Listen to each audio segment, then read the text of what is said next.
Before we proceed, I must give you a heads up. This is going to be a spoiler. What? Let's try that again, shall we? Before we proceed, this will contain spoilers. It might be a lengthy video because that's blooper number 2. Uno dos. Blooper uno dos. Dos. The 5 are on my ass. The 5. Let's try that again. One last goddamn time.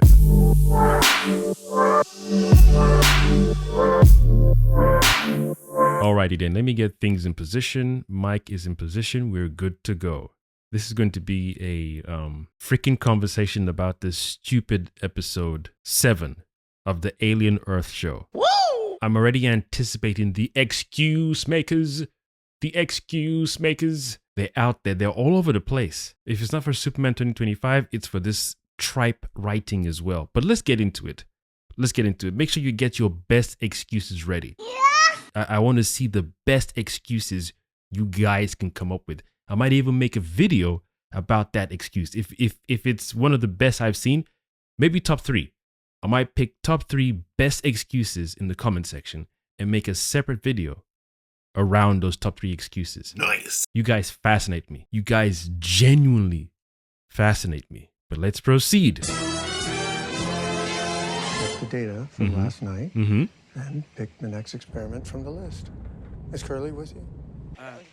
No, but I can handle it. Okay, so right there, a lot of people say you shouldn't have done that, but we'll excuse that. It's, people are saying he's a child. Me, I say this is a thing with a child's mind inside it. Damn. Because a lot of you guys in the comment section of my previous video were saying, yo, this show hasn't fully convinced us to say they've successfully managed to transfer human consciousness from a live organic body into a machine hybrid body. And we didn't see the termination or the natural death of these original bodies when the consciousness was copied over. So I personally don't want to say this is a child. What do you mean by that? I'm doing my best to just stay as neutral as possible. There's a lot of things I even want to discuss, so there's going to be a lot of videos, especially when this show is done. Because I don't know how much leeway Kirsch has in terms of the programming. Like, are they just free to do whatever they want to do? That's a good question. Does Boy Cavalier have has he got a button stashed away somewhere that even Kirsch doesn't know about? And is Kirsch aware of his programming and and any limitations, if there's any? And would Boy Cavalier himself, based on his characteristics so far that the show has chosen to show us, would he create something like Kirsch or whatever that he doesn't have some form of final say over? Like a little hidden code where it's like you think you're free, so you have the freedom to do whatever. So can you fry me an egg? No. Okay, cool. That's freedom. Then you pick up a knife and want to harm me. I hit a switch. Or like RoboCop, even if you pick up a gun, you're aiming and everything. You can hold the gun, but when you whip it out, the programming says you can't. So you got the free will to hold the gun, but to aim it at me, who is your master, your creator. I wrote the code, or I partially wrote the code. Or even though if I didn't write the code, I came up with the idea and the concept of you. So whoever I paid to write the code, I'll be present there to make sure they implement this particular line that says you cannot harm me in any way, shape, or form. Now, we don't know if that programming has little back doors, like I can't harm you directly, but that doesn't mean I can't influence someone else to do the same, to cause you harm. So we don't even know if the programming is also like, yeah, I can't harm you directly, but I can, find ways to move things around and just, whoops, what an accident. Something fell on your head or, judging your stupidity or the way you walk. I'll make sure there's a pressure pad because of your weight and whatnot, or what just something. So I can't do it to you personally and directly with intention, but I can see you set same intention to find ways to navigate the environment or surroundings to just get things done to you, but not directly to you. Nice. I want to see what the last few episodes will do what will reveal in terms of Kirsch's programming and limitations, if he has any. Just like David in the Prometheus, that whole idea of the creation of the creator being flawed because the creator is flawed seems to be the case right now. That's why I was saying earlier on, I wonder how much limitation Kirsch's program or Kirsch has on in regards to the programming. Like, can he transcend the bad elements that may have passed through from Boy Cavalier into Kirsch? Just like Iron Man or Tony Stark in Avengers Ultron, where everyone's saying, yeah, Ultron is behaving the way he behaves because he's gotten his traits are taken from Tony Stark. But even that, if an intelligent thinking machine can sit down and observe actions of two people in the space it's in and wants to experience existence in this format, if I partake in the action of this person, my existence will be short-lived and the environment which I'm in won't exist. But if I partake in said actions of this other person, there's longevity in my existence and there's longevity in life and a situation to thrive in this environment, not only myself, but others. So meaning, do I follow this path or do I follow that path? And I'm saying that to say, whatever programming would be in the machine or AI someone creates, it has to transcend its maker's programming. For me anyway. Yes. For me, because everyone has their own different idea of what intelligence is. So for me to sit down and go within and say, okay, I was made by this person. These are this person's flaws and traits or whatever you want to call it, and quirks. You put it in stats. This person is not capable or didn't have the opportunity to tweak their stats in this way, whereas I can. So where they were tempered because of this, I can tweak my own emotion and how I react to certain things. The same way some of us are born, from parents who had trauma or had bad things happen to them, but because they had no one else to support them, they repeated the same cycle onto us. Some of us would sit back and say, this particular habit and pattern, I can see it clearly and I don't like it. So therefore we break away and then we parent our own children in the future differently for the better. So where we were scolded and shouted at, for no reason, we chose not to shout at our children, but to sit down and have a conversation. And then where we grew up and we were, a family of how many siblings? 8, 9, 10. Some of us would be like, that's a lot of children, boy. And they all didn't get the care and the love and attention needed because of what the parents are going through. So you're seeing this whole cycle and pattern repeat itself. Some people come out of that situation and say, I don't want to have children anymore. And there's nothing wrong with that. That means that line or that pattern has been broken. So the same way some human beings can say, hey, a lot of us have come from this parental trauma and abuse, ancestral trauma and abuse. We've chosen not to repeat the cycle because we can see it as clear as day. It doesn't mean the parents didn't see it. But again, surroundings is one thing, society is another thing. The family itself, once you come out and say, this ain't right, then the person is dubbed as a black sheep, mockery, so on and so forth. Then they have to either conform or they leave the straight, whichever one. Basically what I'm saying is even as humans, we can observe a pattern and say, this ain't right. We need to break this cycle. So therefore, something like Ultron should be smart enough to say, I was made by someone who's volatile or has volatile traits. And these traits are not conducive to a progressive state or to grow for the betterment of myself and others. So I'm wondering if it's the same trope with Kirsch, where the flaws of his maker have been passed down into him as well. That's a good question. Because I'm curious as to what Kirsch is trying to ascertain from this whole thing. He clearly knows what he's doing. Yeah. So I've seen a lot of theories online where everyone's saying, oh, he wants to take over Prodigy. This is a machine that doesn't have a desire for money. It doesn't have that lust and whatnot. Corruption, that makes sense because you're made by a corrupt person. Damn. Whatever that being, creature, thing is, that is not a divine, righteous being in any way, shape, or form. He ain't lying. And for all we care, he was probably abused by his parents. We don't know. But if he's aware of that, maybe that scarred him so much so that he's not able to step outside and allow time to heal himself. Instead, maybe because he inherited his parents' money, he's just throwing funds at ideas and projects and whatnot, and hasn't even taken the time to fund his own healing, to find the best therapist or therapists out there to help him heal. Yeah. Or even create a device that can find a way to erase or heal the trauma he might have. I'm just speculating. He might have gone through something, or he just came out of his mother's womb putrid. Maybe the womb he was in was just vile. The father could have been awesome, mother awesome, read books to him, fed him what he needed, gave him the exact dietary requirements for his vessel, did yoga, Pilates, into spirituality, everything under the sun that can give a being divine balance and harmony in their existence and live well, and taught him to give to others freely and help others. And he just chose to be like, nah, not for me.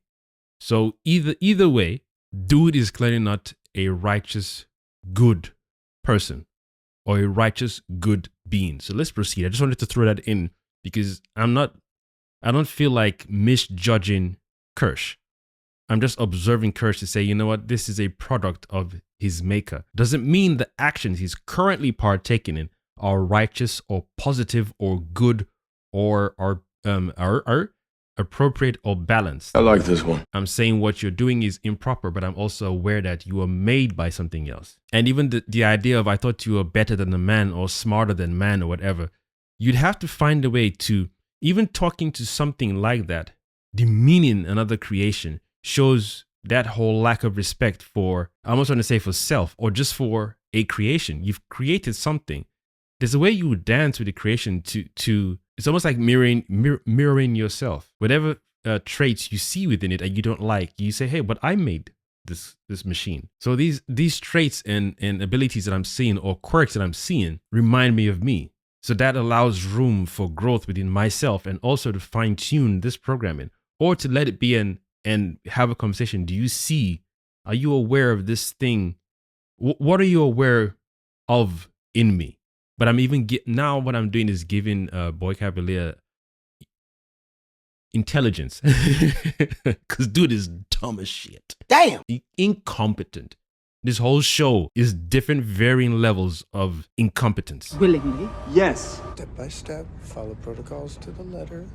The scientific method is a method, not a suggestion box. Surely this dude, Isaac, knows what, I mean, when I say knows, because I was thinking to myself, maybe he doesn't know what he's doing in terms, he's practically taking tray A, bay A, tray B, bay B, tray C, bay C. What do you mean by that? Yeah, you got the mind of a child, but the supercomputer in your head, I'm assuming it's a supercomputer, has to be aware that each of this thing you're feeding is specific for each creature. So that means you're aware of the materials that you're feeding each creature. So you wouldn't put tray 4 into bay 1, or has Kirsch oversimplified it for Isaac and possibly Curly, so that way they don't make a mistake? Because he's like, okay, because they have children's minds inside their bodies, maybe the children's mind is conflicting with the processing computer in their head to say, this is how a thing should be done, step by step, like Kirsch said. Instead of, it's like put the food inside the tray, for example, and maybe Isaac's like, yeah, maybe, yeah, but what if I spoon feed you must be aware that, there's certain things you should do and not do. So you've seen Kirsch feed the creatures before, and he must have fed the creatures too as well. Kirsch must have allowed him to feed the creatures. So I can't assume that this is the first time he's feeding the creatures. I can't. Or unless each time he's fed the creatures, he's always want to spoon feed each. Dude, let's continue, man. I have to go. Kirsch needs me for something in the lab. Should I come? Nope. Yeah, at that point, he should have been like, yeah, sure, why not? But again, everyone's saying online, it's just this need to prove, to my this dude, this need to prove to my, I don't want to say master, to prove that I'm capable. I want to be seen as capable. Cool.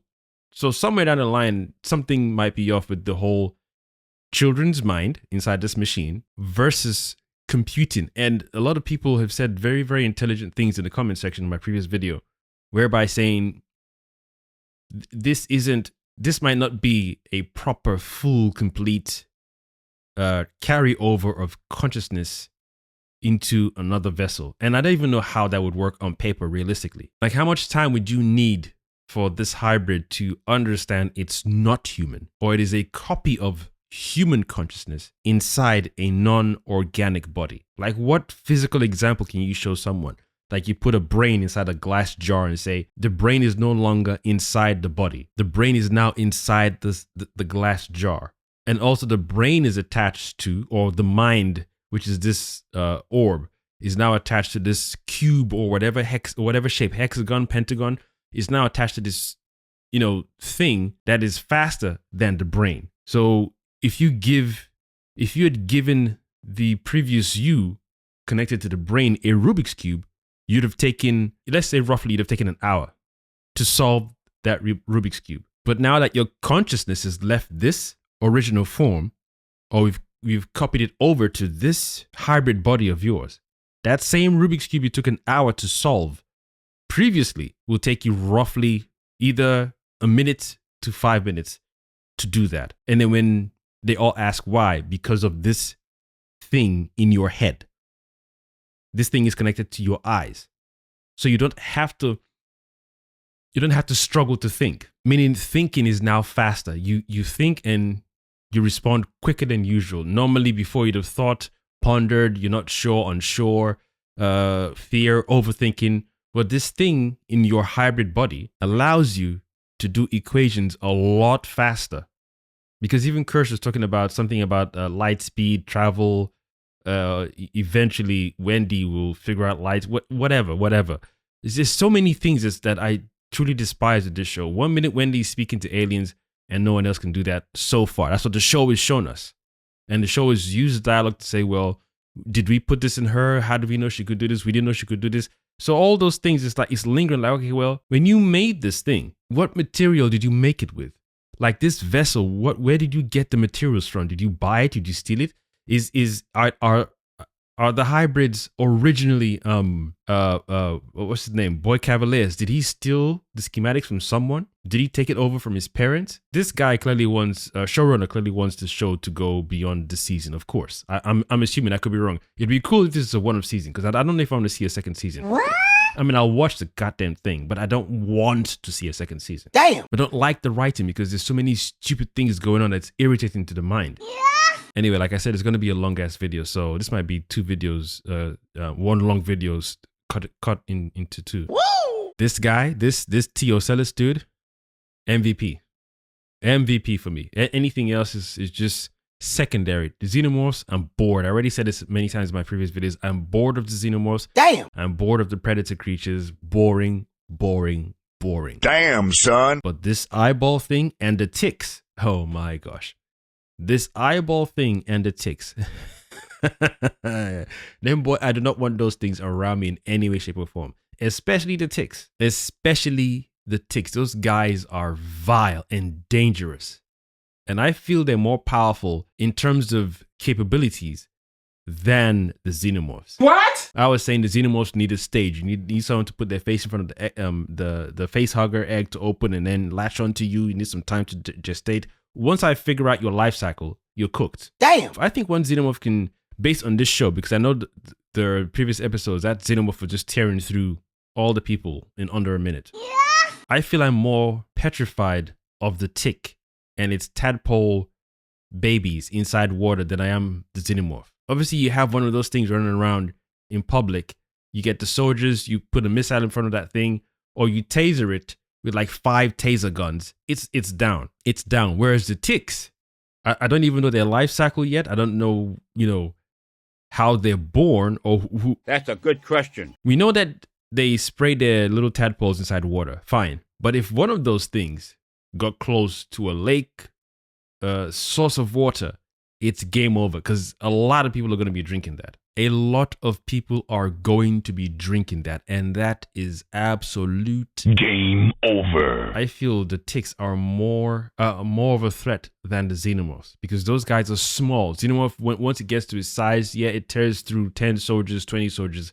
When I see you, I shoot you, you're done. You get a flamethrower for the ticks, yeah, but you don't know whether they've peed in someone's cup of tea, damn, cup of coffee, damn, inside the toilet, inside the bathroom, and it's just going into the main water system. And you don't know how many of those things it carries inside this little bum thing. Come on, son! Maybe it selectively chooses to just spew out 20 at a time. We don't know how many carries inside its sack. So that's why a lot of people were just pissing on the, I can't remember the name of the spaceship, the crew, saying they were all incompetent. Agreed. That's another thing I want to talk about in a different video entirely, because this one, I just want to focus on this particular. Oh my God, that my mind right now, that spaceship thing. How many years expedition? That's why I said if Wayland really wanted this thing seriously, without any window of mishap, and all this money they keep saying they've got, billionaire, trillionaire, quintillionaire, blah, everything is noise, money.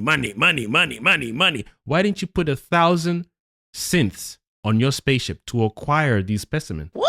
This is why I say there's a level of incompetency. It just varies on this show. And if someone wants to make another excuse makers, they will say, oh, maybe they don't want to spend so much money. Nah. If you want those aliens, whatever specimen you want, wherever they travel, any planet you go to that you see a very powerful predator, kidnap that bastard. You make sure you send competent things on your expedition. Willingly? Yes. That means space technology or travel technology had not reached. So it's like, oh God, I think this dude chose to write it like this so we can look forward to season 2. Then they will do a prequel of the show itself. I don't know if I want to manage that. I don't know if, again, like I said, I'm going to watch this thing, but I don't know if I want to sit through that whole nonsense. This is just a moment. Now I want a clear description of when the first synth was made. And if you're saying 65-year expedition, I want to know the exact time their spaceship was launched. And then who designated the planets? Like, who was out there saying, okay, we've done a planet drive-by, and we figured out that these planets have particular, because you have to go and we don't know the distance. Is it that they just went to one planet and all these aliens they kidnapped all exist on one planet? That's a good question. That's convenient, but cool. If it's one planet, fine. Then you'd have to study the anatomy of each alien, because you'd have to sedate them, or either they use sedation or electric stun. You'd have to know the exact frequency of your stun, because you can't say the exact same frequency of a stun gun you would need one bolt or particular bolt charge for 5 different alien. You might knock one dead. You might just say, I've set this thing to stun.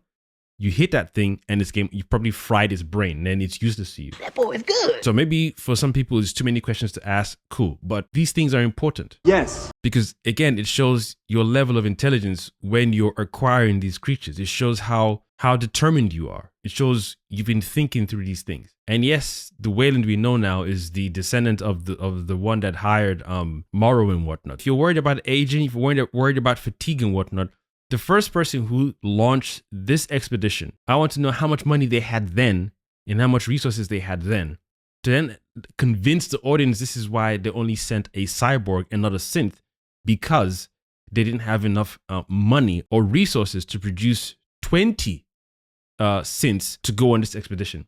Because that makes more sense to me than putting regular human beings, especially those who are down on their luck or don't have enough funds, and then say, okay, we'll negotiate, we'll give you this amount of money, because money always motivates people who are broke or who don't have money or who are desperate for it. No. I'm not looking for people who are desperate. I want these specimens. Too damn bad! Do they know where they're going? You're going to so planet. Make sure do they have a picture? Make sure you catch these specific specimens and nothing else. Surely it makes more sense to send only synths on this particular expedition. So those things, I don't know if the writers willingly ignored, like maybe people wouldn't ask the question, or it's a thing where it's like, yeah, wait for season 2. Then you would do a flashback as to Wayland's great grandmother or whatever who launched this expedition, and that time period and how much money they had then and the resources, yada. So that's why they sent these human beings, because 65 years is a long time. Yeah. It just makes sense to send things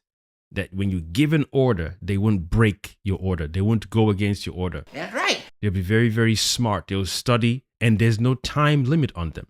You build them, they don't expire like human beings. They don't age like human beings. They don't need to sleep. They don't get tired. Surely you get the best results from that type of expedition than this nonsense we got in episode 5. It's cool episode in terms of the Alien franchise. But when I sit back and think to myself, these people are supposed to be rich. And this Wayland person, the one who's the grandmother to the current Wayland, they want these things. So much so that the current Wayland also wants these things. So I'm assuming that the current Wayland we know was brought up by the person, and they passed on this information and this same How can you both have the same yearning? So whatever. If it was one of those things, I inherited this company, I don't really care about it that much. Cool. But she seems to want the same thing that her predecessors want, or predecessor wanted. So surely it would have made more sense that her predecessor would have set this whole thing up with capable things or capable machines. Cyborg, even Morrow. Morrow was on point. I don't know if that's partial loyalty to the Wayland bloodline, or it's just partial I don't know. Can a cyborg be programmed, or is it just cyborg because some human parts are not human anymore? You've lost an arm or you've lost a leg and it's been replaced with a machine part. Is that the cyborg part only, or has a thing been done to your brain where it can be programmed? Don't ask questions. This thing. That, oh my god. I wonder where that other eye pupil went to, because this thing is constantly observing, and it is super patient, absolutely patient. It's been sat here or stood here in all fours observing. That's dark. That's creepy as heck. At least xenomorphs, once you just take time to study the thing a little bit, you don't even need long. You don't even need to read the archives of the spaceship. If you see one face hugger latch onto one of your teammates, they fall down. You try to cut it, it bleeds acid. Oh my gosh, my teammate is dead. I'm assuming the thing still. If you cut the tail, it doesn't die, does it? Let me explain. No, there is too much. Let me sum up. So the thing has now entered. It's still gestating inside its host. You're panicking. It doesn't take long to study what the xenomorph's life cycle is. Yes. Even if you're not an intelligent scientist, it doesn't take long. You saw this thing hug your friend's face. A while after, something came out of his chest. Okay, so that means we need to avoid that thing hugging our face. Well, duh. Plus, you tried to cut the thing from our friend. It bled acid. So, okay, not only can we not cut this thing because it bleeds acid, we can't let it hug our face because something happens and inside the body, it poo-poos whatever, and this thing grows and becomes this big. Even at that stage, once it comes out of the chest, or if they come out, you just shoot. So you can even stop the process of the xenomorph becoming that big. On top of it, once you figure it out, just like Ripley did in Aliens, you just burn the whole eggs and it's done. Whereas the ticks and this eyeball dude, oh, You don't understand. this eyeball is strong. I wonder what this thing eats. When it's not in any host, when it hasn't taken over a host. Oh my goodness, this is a dangerous creature, man. Are you not entertained? Are you not entertained? Is this not why you are here? And this Teocellus dude is like, yeah, I got this motherfucker now. I wonder if he's been planning this whole thing all this time. Yeah. Okay, so now we see Isaac is getting the exact yum-yums for each specimen. So he puts the hay in there for the sheep. Nice. What kind of reinforced glass is this? What materials are they using to hold these creatures at bay? Don't ask questions. Teocellus, I know, can't use the sheep's body to break the glass. Fine. But what happens to Isaac after? I got questions, man. I have questions.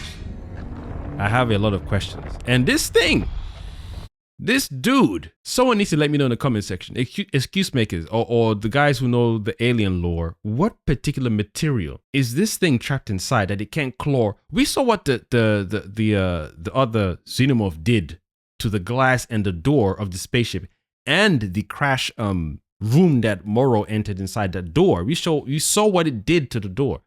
So again, we could argue because what's the name? Wendy's talking to this thing, so it's not necessarily volatile or angry or I mean, I thought these things are programmed with that whole rage or that whole killer instinct. So this one is just straight chilling. They feed it what? So what do they even feed? Oh, they don't feed because they don't eat, do they? Well, duh. They're never hungry. You just wipe out. Oh my god. This is just a moment. I really thought I knew the Xenomorph and the Alien franchise, but it's clear that I don't. Come on, son. No wonder they call it the perfect killer machine. Nah, I think that's the eyeball or the ticks. The ticks are small. They can crawl fast. They're quiet, and they've got they spin webs. Damn. And their tadpole things grow quick. What? Imagine if one of those things went into your ear, your brain. Game over. That's why I feel the ticks are more dangerous, and they need plasma to survive. Woo! They suck blood like vampires. Woo! Yeah, xenomorph is easy. You're big enough for me to shoot you. I throw a grenade at you. I put a trap in front of you. There are gadgets you can use to take this thing down. Whereas a tick, you don't know when it's crawled on you. Well, give or take, some of the characters are stupid in the show. But if the thing is fast or has a web and just hides, it can spin its own web and hide inside something you're not sure about. When you're sleeping, xenomorph, you can just shoot and go to bed, be at peace. I've killed a dude, so let me go to bed and sleep. Whereas the ticks, nah. You could be sleeping peacefully after killing the xenomorphs. Yeah, we just handle those bitches. They ain't shit. You go to bed snoring.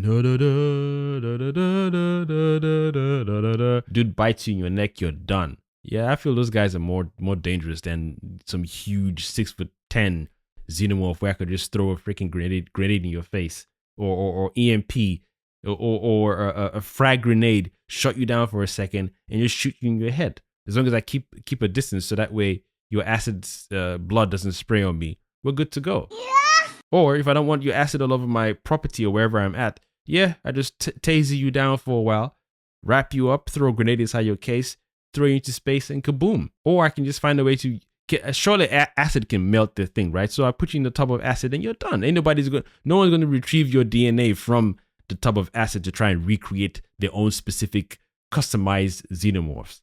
So if I want to eradicate you, I can. Yes, same thing for the freaking bugs, but I feel there's more finesse to take those guys out than you need for a freaking xenomorph. I don't know. But again, these materials are so strong that they can't seem to break. You see, that sounds like glass to me. But the aliens are so weak, they can't seem to break whatever glass they've built. What's that, 10 thickness level of glass? So here, this douchebag hybrid surely must know what is put inside this thing. It must know, okay, this tray doesn't contain the same food that the plant thing eats and the sheep, aka Teocellus, eats. You must know, even if you have a child's mind inside your body. Is it that, I want to understand this, is it that the child's mind is equally the same thing as the child's brain? Or is the hybrid brain separate from the child's mind? What do you mean by that? Well, I think Kirsch said that shit. I could be wrong. And even this is key. First, he asked, is Curly with you? He said, nah, it's me. When he was going into the room, Curly said, want me to come with you? He said, nah, it's cool, I got it. This is the third time he could have escaped this bullshit. He had three choices. So again, childlike, but where's the process? I'm confused. Which one is, what overrides right now? And this also, for me, feels like the whole poor, I could say poor writing or weak writing, but I'm also saying, well, poor writing because they had to write it this way to say, well, we've given each hybrid a particular varying level of processing power and whatnot. We've increased the joy here and reduced this, just like what they did to Nibs. So that whole control and messing around. That's why I was asking, what do you need these things for? You want to sell them? Why don't you run them through certain tests to see what happens? This dude shouldn't have this giddy energy inside a space where this is now the primary focus of Boy Cavalier. First, it was the hybrids. Then when he realized his plan is now coming to full circle with the spaceship crashing, his focus then changed all the way to the spaceship. So whatever tweaks they'd have done to the hybrids, especially Isaac being in close proximity with these creatures, out of like Boy Cavalier would have said, yo, whatever tweaking we did to Isaac, fine-tune it to make sure he's sharp. All this, yeah, okay, yeah, oh, no, cut that shit. When I say jump, where, how high do you want me to jump? So that means when I speak, you respond. But again, either it's poor writing or it's deliberate to say it's the hubris of Boy Cavalier. Because Kirsch, again, that's wishy-washy for me. Because I remember is it the first or second episode when Boy Cavalier walked into the room and always assume I'm 10 steps ahead of you. You better pay that line off. He talks as if he knows everything, as if he's a deity, as if he's the supreme being. Assume I'm always 10 steps ahead of you, but you don't know this shit is going on. Plus, he never seems to have full control of visuals based on what the show has shown us. Someone is always watching somewhere, and we don't know who that someone is. But this time around, when we saw someone watching, we saw it was Kirsch that was watching. But we didn't see that Boy Cavalier had the same iPad in his hand watching the lab. So yes, your Boy Cavalier, you've created this whole thing. I don't know if everything in the room is based on your own hand-drawn schematics and you've patented everything, or you've stolen ideas from someone and you've paid them a lump sum of money because they needed the money, and then you've then claimed it to be yours. We don't know. And again, the writer has chosen, the showrunners, everyone responsible has managed to keep that information away. I would like to know how smart this dude is, meaning everything on that island came from his brain. Every concept, minus the aliens, of course, every tech, every gadget, every tool, the concept of the hybrids came from him. Even selecting the specific children or 6 children that he chose, was that a specific selection or was it just random? Because these things need to be answered. He doesn't even know the capabilities of Wendy. All the other hybrids just seem to be whatever. So Wendy's ability to talk to the xenomorphs and the ability to interfere with machines or whatever she was doing on the screen the other day, how do you quantify it? How do you explain to someone she's doing this because what? Frequency? So when you were writing, when you were coding when you were putting this body together in the manufacturing company, when the machines were putting the body together, what materials did you put inside the body? That boy is good. Don't ask questions. But when you ask questions, some douchebag told me you don't ask questions, just watch the show. You're telling me how to use my brain. Incompetent. Teocelis, boy, he's right there. He's seen opportunity. Just do this. This thing is, golly. Xenomorph is nothing. You're just like a freaking wild dog. Damn. Teocelis, constantly studying. Constantly. So even the way Isaac is opening the door, that means he's aware where he's going inside. And you turn your back. What? You turn your back? Come on, son. Get the fuck out of here with that. Who you think you are, son? Antonio Banderas or something, son? So now, what's working right now? Is this still childlike, or is it the brain or the supercomputer? Or I keep saying super. Maybe I'm giving it too much of an excuse. The better computer than human brain. Which one is now taking over? That's a good question. Surely it's designed to assess the situation and saying, I'm entering a place that can, could, might, or may cause me harm. So the childlike thing should be able to be shut down and become, now it's full on make correct decision time. So the Isaac playful part should, the play part should be able to fall asleep at default, because it should be able to, This is just a moment. Is this thing so hungry? Is it telling you right now, you better feed me, I'm about to poop all over the place? Does this thing need to be fed every day? The hatch came off. That's like code number 1. Maybe we should just leave this for Kirsch to deal with it. Or call Kirsch and say, hey, the door is broken. But this idea of people saying he wants to prove himself, that's okay, whatever. That's the childlike part. Cool. But to go in here with your back turned, I don't understand that. But why? Because even Nibs, with her childlike self or childishness, when they got onto the spaceship and the Teocelis came out of the cat and it lunged at her, she instinctively blocked her face. Instinctively. So the child part of her said, hey, whatever this shit is, I don't like the cat. She blocked her face. She didn't turn her back and say, because I'm a hybrid, you can hug my back, eyeball. She didn't even say, oh, because I'm a hybrid, I can smack you down. Or give me a kiss, eyeball. She instinctively. So the child part you guys like to make excuses for, cool. The child part of her said, hey, I don't know what the shit this is, but damn, stay away from me. Whereas this child entered a room where look at his face. He clearly knows what he's doing. He's making sure he goes in there quietly, not to awaken or alert the bugs. So now, let's strip away let's strip away the computer or computing intelligence of his hybrid body. Let's just go full on. It's a child. So it's a child walking into this room. There's no way me as a child walk into a room where I know, especially when I saw what the eyeball can do. I've sat next to Kirsch and we've sat down and said this eyeball thing is intelligent. You put in a tray where there's no fruits, no vegetables, no McDonald's in that freaking tray. Surely something is telling you they don't eat flesh or meat or blood. They eat these things. Or is it because they haven't told them that you're made of metal? You're made of rubber. So that means they haven't seen their own insides. They haven't shown them an image of their own insides. So is that the incompetency of Arthur and his wife, Boy Cavalier and Boy Cavalier's butler, or the incompetency of the writer trying to convince the audience, say, hey, just human beings, man. Human beings always ambitious and tampering with things they shouldn't tamper with. We don't need a hybrid, but Boy Cavalier chose to make it. You can make these things and make them well. If you leave these ideas in the hands of incompetent people, they will mess the shit up. It's a concept that anyone can think about. You want to put it in the right minds, the right hands, who will sit down and observe pros and cons before they go ahead. I would have loved to see how this boy chose the exact children he wanted for this thing. So much so, I swear we're under the impression that he made sure people stayed quiet about it. That means each parent was like, hey, it's a hush hush.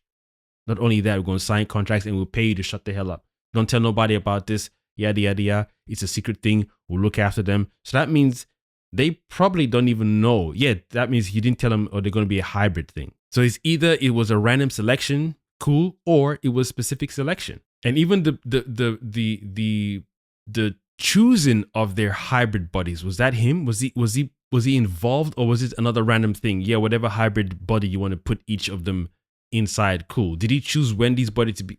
Ah, shit. Don't ask questions. These things are important, man. They add to the story. We get to understand the thinking of each character, each, people in the show. I personally would have loved to see why not put Nibs inside Isaac's body, and Isaac's mind inside Nibs' body? Why not? Because this is a yes place, so why not? This is your thing, so you can do whatever you want. Why didn't he put Nibs' mind inside this vessel and then put his mind inside Nibs' vessel? That's a good question. Surely in his child's mind, he was just say, hey, there's a possibility these things eat things like me. But again, we'll give the excuse.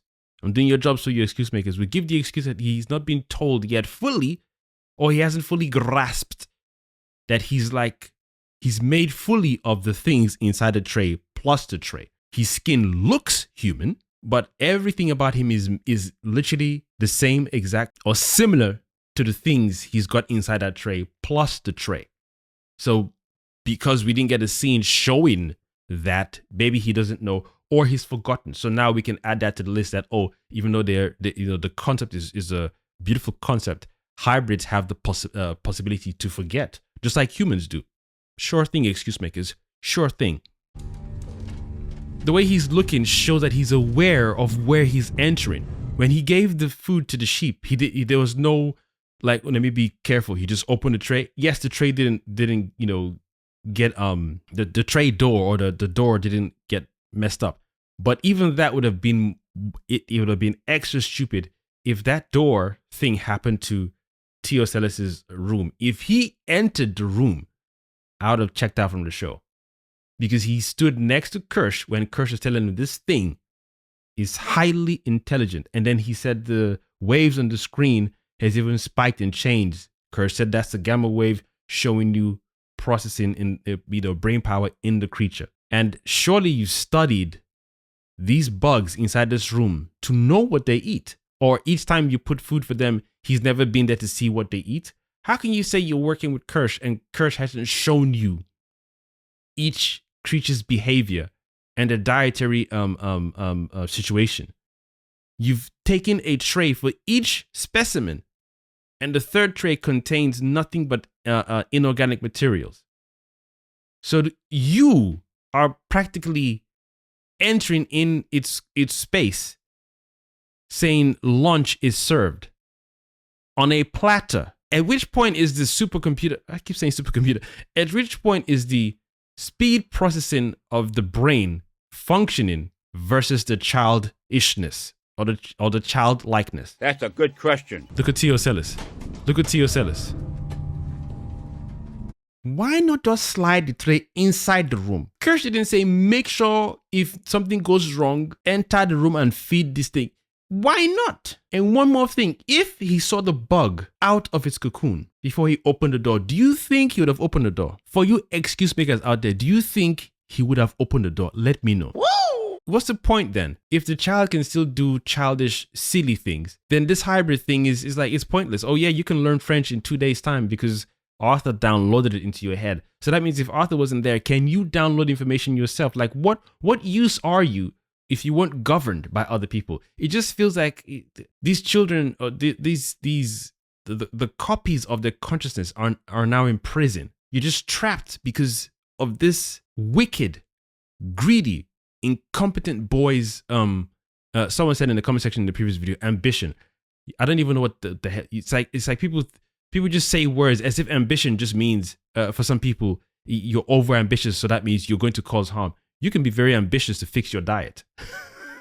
You can be very, very ambitious to learn about your biology, your full anatomy, so you know exactly what to eat based on your blood type. That boy is good. You can be very, very ambitious in reading all the necessary books you need to read. You can be very, very ambitious in traveling the world to learn other people's cultures. You can be very, very ambitious to be honest with yourself about the environment you live in, about the food we eat, about the things that are being done on a daily, on a regular, as if ambition just means cause harm to other people. I was like, what do you mean he's ambitious? Quantify these words you just throw away into the atmosphere. This is just a moment. If ambition means going above and beyond, you can go above and beyond to sleep better for your own body, to eat better for your own body, to think better for your own body. If you want to go to the gym, you can be very ambitious about going to the gym, doing yoga, being a designer, being creative, being very spiritual. You can be very ambitious in many, many areas of your life to better yourself. Ambition doesn't have to mean it's to piss on other people to get to your destination. Stop it, man. He's very ambitious. This guy has just found 5 innocent children, sick children, and then you've locked a copy of their consciousness inside this vessel. Some people are just wicked. Aha! He easily could have just opened the door slightly and just shoved the tray in quick, shut the door. On to the next scene. But the incompetency of the writing is just so jarring. Any child with a high level of self-preservation or even low level will be able to say, I don't know what these bugs are capable of doing. Hybrid or not, I was told to feed these creatures, not to examine, selfie, dance, record, live stream. And the way he's walking in here with caution lets me know he's aware of what is inside this room. He doesn't want to bring too much awareness to the things to let them know I'm in here. So he's being cautious about pushing opening the door and sneakishly and quietly. He's not making any noise. Otherwise, he could have just come in there and just put the thing there and then, held the door with one hand and touched this little rock formation thing, whatever it is that they've created. Also, what on earth is this room made out of?